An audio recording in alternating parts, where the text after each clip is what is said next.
They call this place the Devil's Tooth, a rock in the middle of the Atlantic, miles from civilization.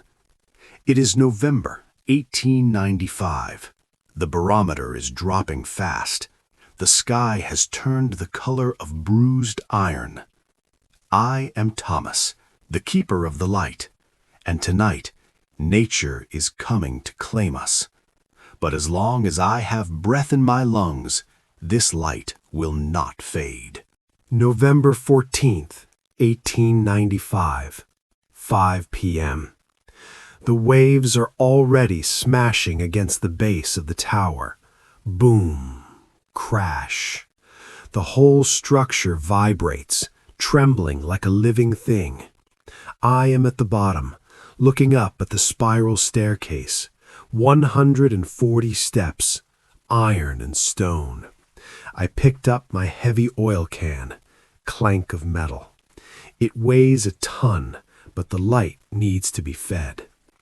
5:15 p.m. I start the climb.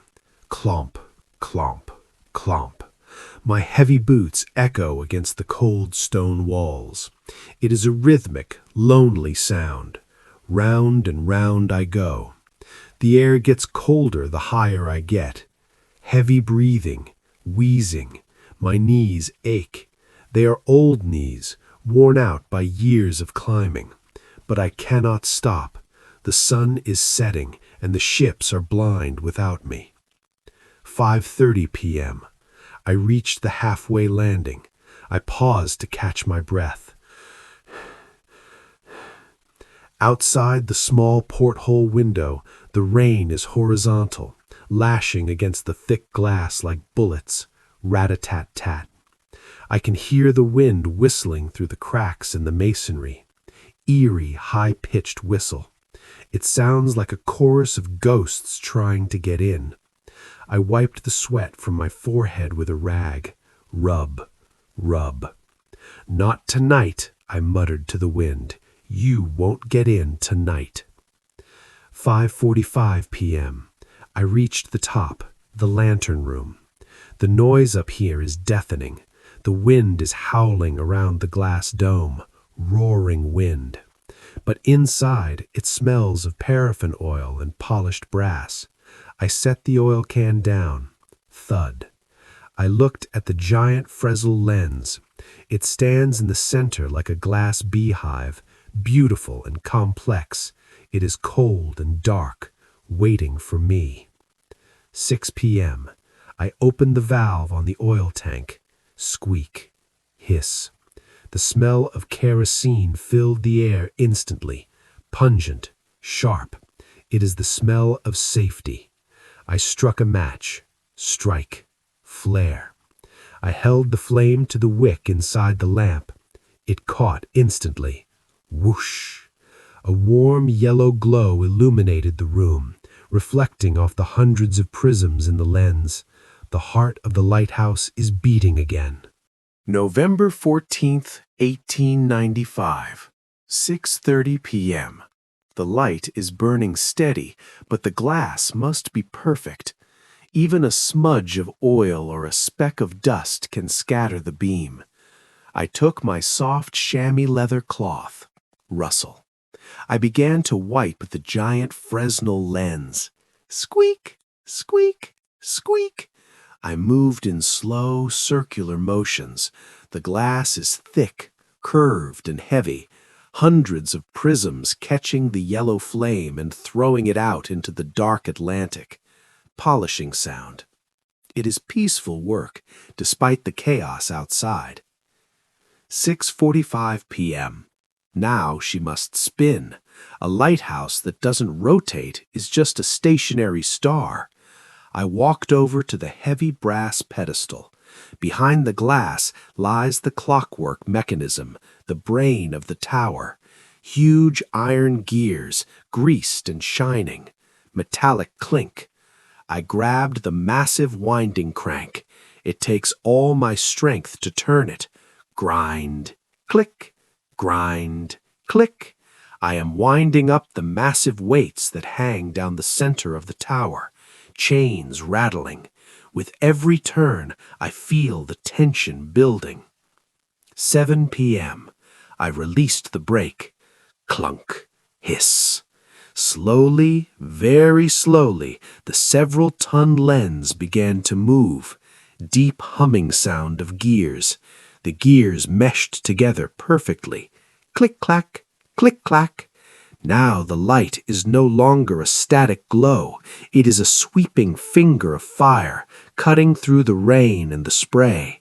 Every 10 seconds, it completes a rotation. Whirring sound. I watched the beam sweep across the raging ocean.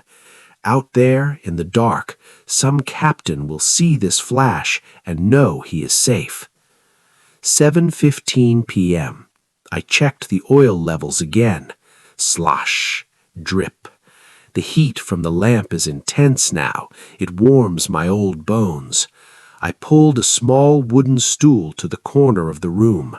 Scrape. I sat down, my eyes fixed on the horizon. The storm is getting worse. I can feel the spray of the waves even up here, 100 feet above the sea. Water splashing against glass. The glass dome is groaning under the pressure of the wind. Creak! But the light is steady. November 14th, 1895, 9 p.m. The storm has turned into a monster. The wind is no longer whistling. It is screaming, high-pitched screaming wind. Suddenly, a low rumble rises from the deep, louder than the thunder. I grip the railing. Boom! A massive rogue wave slams into the lighthouse. The entire tower shudders violently. Heavy vibration sound. My tin mug slides off the table and hits the floor. Clatter. Roll. Dust falls from the ceiling. For a second, I thought the stones would give way. I thought we were going down into the black water. I held my breath, waiting. 9:15 p.m. The tower groaned, swaying back and forth like a drunkard, but it held. Deep creaking of stone. I exhaled. Shaky breath. I picked up my mug. My hands are shaking so bad I can barely hold it. I walked to the glass. It is pitch black outside, but I can hear the ocean hungry for more. "Is that the best you've got?" I whispered, though my voice trembled. "You can't break us." 10:30 p.m. The adrenaline has faded, leaving me cold and tired. I poured myself some black coffee from the pot on the stove.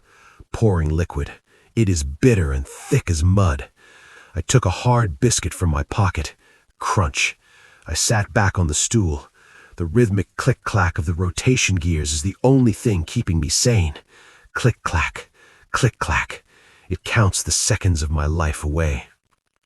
11 p.m. It gets lonely up here, the kind of lonely that eats at your soul. I pulled out my pocket watch. Click, pop. Inside the lid, there is a small, faded picture of a woman, Sarah. She hated the sea. She begged me to stay on land. I ran my thumb over her face. Soft rubbing sound. "I'm safe, Sarah," I said to the empty room. "Just me and the light." But the wind outside sounds like her voice calling my name. Ghostly wind howl. 11:45 p.m. I checked the wick again. The flame was flickering slightly. I carefully trimmed the burnt part with my scissors. Snip, snip. The light steadied. The beam swept past the glass. Flash, dark, flash, dark. It is a hypnotic rhythm. I leaned my head against the cold brass railing. My eyes are heavy, but I cannot sleep. A keeper never sleeps when the storm is awake. November 15th, 1895. 2:30 a.m. The battle is winning. Not against the storm, but against sleep. My eyelids feel like they are made of lead. I stood up and walked to the water bucket. Splash. I threw the freezing cold water onto my face. Gasp. Sputter. The shock woke me up instantly. I shook my head, droplets flying everywhere. "Stay awake, Thomas," I scolded myself. "The night is not over." I paced around the lantern room, pacing footsteps. Clomp, Clomp. 4 a.m. Something has changed. The screaming has stopped. The wind, which was howling like a banshee all night, has dropped to a low murmur. Wind fading away. The rain has stopped beating against the glass. The silence that follows is heavy and strange. I walked to the glass and wiped away the condensation with my sleeve. Squeak. Rub. The sea is still churning, a boiling pot of black foam, but the sky is clearing. The worst has passed. We survived. 5:15 a.m. The world is turning gray. A thin line of pale light is bleeding into the horizon. It is the color of old ash. I watched the sunrise, mesmerizing and slow. The lighthouse beam looks paler now, fighting against the coming day. Click-clack, click-clack. The gears keep turning, tireless and steady. I let out a long breath I didn't know I was holding. Long exhale. 5:45 a.m. I opened the door to the outside gallery. The handle was cold and wet. Creak, clang. I stepped out onto the metal walkway. The air is fresh, smelling of salt and seaweed. It is freezing, but it feels clean. I looked down. The waves are still high, crashing against the rocks, but the anger is gone from them. Ocean waves crashing rhythmically. I leaned on the railing, watching a lone seagull gliding over the whitecaps. Seagull cry. Life returns. 6 a.m. The sun is peeking over the edge of the world, a cold winter sun. It paints the wet rocks in shades of gold and silver. I turned back to the lantern room. My shift is almost done. The night is defeated. The light did its job, and so did I. November 15th, 1895, 6:15 a.m. The sun is fully up now. The ocean is glittering like diamonds. It is time to put the giant to sleep. I walked over to the rotation mechanism. I engaged the brake lever. Clunk. Squeak. The rhythmic clicking slowed down and stopped. Silence. The sudden quiet is ringing in my ears. The giant lens stands still, facing the open sea. 6:30 a.m. I stepped inside the lens. The heat is still radiating from the lamp. I turned the valve to cut off the oil supply. Squeak. Hiss. The flame sputtered once, twice, and then died. Puff. Extinguish. A thin trail of gray smoke curled up, smelling of burnt wick. The room instantly felt cooler. I placed the linen covers over the glass prisms to protect them from the sun.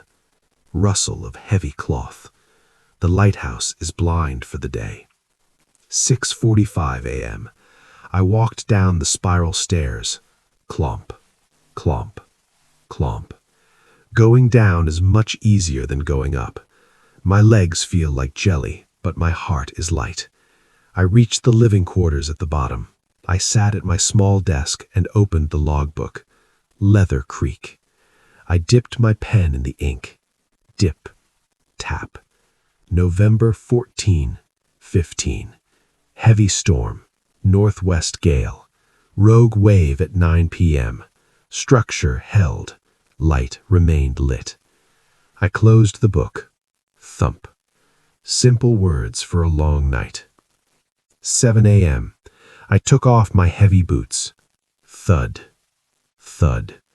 I peeled off my damp wool socks. The relief is instant. I walked over to my bunk. The mattress is straw, but right now it looks like a cloud. I laid down. Creak of bed springs. I pulled the heavy wool blanket up to my chin. It smells of home. 7:15 a.m. My eyes are heavy. The sound of the ocean outside is soft now, just a gentle washing against the rocks. Soft ocean waves. White noise. You kept them safe, Thomas, I whispered to myself. You kept them safe. The world faded away.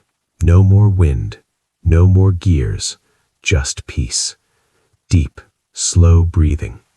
Fade out to black. Silence. Outro. Whispered. The keeper sleeps while the world wakes. The storm is a memory. The light waits for the night. Rest now. Your watch is ended.